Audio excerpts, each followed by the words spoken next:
if you could introduce yourself, please, your name. Gred Youngblood for City Council, District 6, Mandarin. Okay, and I'll give you either a chance to tell us in a couple minutes why you're running, and then we'll ask questions, or not as you see fit. Well, yeah, I'll take just a second, and not necessarily a minute or two. I've been in Mandarin for the better portion of 30 years. Lived in all three zip codes, 32257, 58, and 23. My brother and I started Tools for a Time many years ago there in Mandarin. I've owned 4 Whiskers and Paws pet food distribution franchises. Then I went on to manage Jacksonville Tractor Company for several years. I've got a little farm in Mandarin. I've also got a farm in Newport, Tennessee. And I see the huge contrast and disparity with the taxation, the regulation, the bureaucracy between here and between Parrotsville. Actually, that's in Newport. It's Parrotsville, just north of Newport, Tennessee. And quite frankly, with an 18-year-old daughter, I realize if I don't stand up and do things now, later on I'll have to come back and apologize that I didn't take a stand. And I don't want to be like the character in the movie The Patriot, where he's weeping, saying, they said something to the effect of, "You've done nothing to be ashamed of," and he responded back, "No, I've done nothing, and for that I'm very ashamed." I don't want to find myself in that position 5 years or 10 years from now. So ask me what you want. Okay, well, we'll start out with what you consider to be the core functions of local government. I think I answered that in the questionnaire a little bit, but they're spelled out. It was kind of like Article 1 spelling out in the Constitution what the federal government's supposed to do. We have a spelled out set of standards and the role of government in the charter of the city of Jacksonville. As far as I'm concerned, you spell out in the General Services District the services that are to be provided. That's the core. And then you have a funding methodology that's ad valorem property taxes that we keep stepping around through these additional fees and duplicative measures.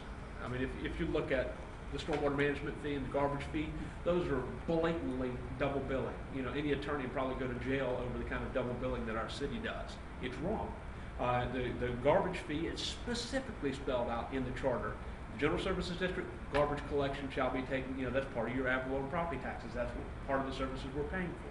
The stormwater management fee, it's interesting because we get charged by the St. Johns River Water Management District on our bill. We also have an EQD, Environmental Quality Division for the city of Jacksonville. We also have a Corps of Engineers at the federal level. We also have a DEP and the Water Management District, both at the state level. They're all saying they're doing the same job. And they're looking out for our drainage, looking out to make sure the river's taken care of.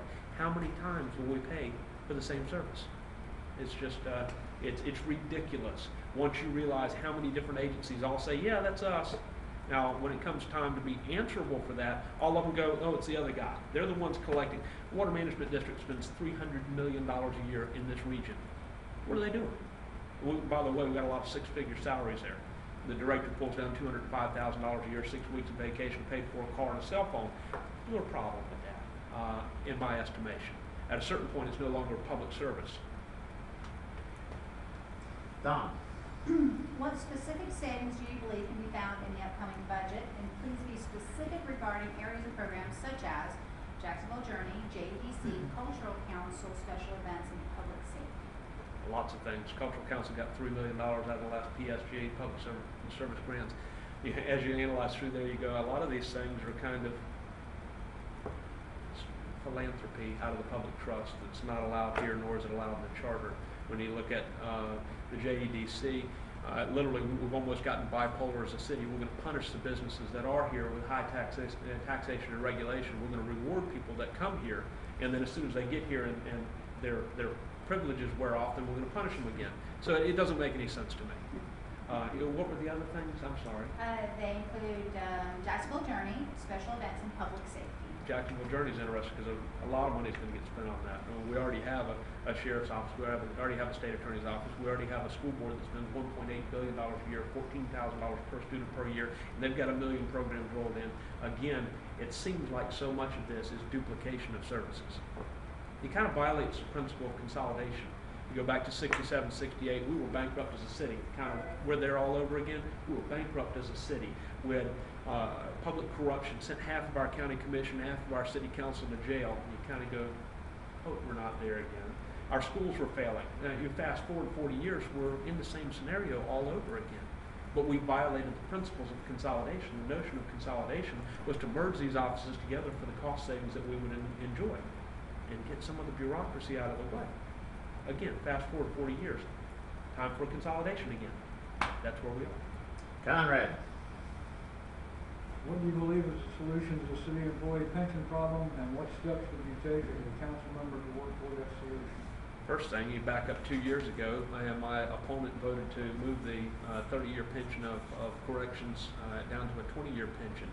At a certain point, you go, we can't keep promising more and more and more. The chart that I saw recently showed we had about a $24.5 million annual obligation a decade or so ago. You fast forward a decade or so from now, we're looking at a $264 million a year pension obligation. We can't have a guaranteed rate of return at 8.4%. The market forces aren't allowing for it, and we have politicians that are buying votes, in my estimation, by making commitments that they'll never be responsible for fulfilling. It's not one or two, but a dozen different things that need to be done with a pension. I think right now we're looking at a cap of $160,000 a year payout on the pension. That's going to have to come down. We're probably going to have to tie pensions more to base salaries rather than a bunch of other factors. A lot of things are going to have to be looked at within the pension plan. Victor. Are there any fees that have been put in place by the current government that you would attempt to reduce or remove? And before you answer that, how would you cover any revenue shortfall that results? If you get rid of a fee, how do you make up those monies? Okay. Well, we have a couple of problems with that. Some of these fees, garbage fees, stormwater management fee, I'm not sure how many they've done this to, but these politicians and bureaucrats have already borrowed the next 20 years of revenues that will be derived from the fees and spent it. So we're in a little bit of chaos from that front. But with the merging and consolidation, we're going to see a lot of different cost savings. This sounds trite, but like the mayor's reading program and all that we spend $4 million on, I think last year they said they helped 90 kids. I'll draw the correlation. That's an educational goal. We spend $1.8 billion a year on public education through the Duval County Public School Board. We don't necessarily need to continue duplicating services. I heard some mayoral candidates talking this morning about the cost savings by a lot of our acquisitions, our contracts, and also we can see a series of cost savings that make up for the lost revenue, but we have to phase that out. And I'll tell a little side story. 75-year-old neighbor of mine living in a little bitty house, corner of Euclid and St. Augustine Road. She said her mortgage payment, because it covers via escrow the taxes and fees and things, went up $40 a month. She said, Greg, I don't know how I'm going to pay it. Some politicians and bureaucrats lose sight of reality. They don't realize they're taking some people that are right on the edge and they're giving them that last little bump. So it has to come to a screeching halt, and then we have to roll back as we can each of those fees. And again, they've locked those revenues into bond issues on many instances. I can't roll off exactly how many they've done that way, but I believe they've already encumbered the revenue stream. So we do have to roll it back out of property taxes or from some other source.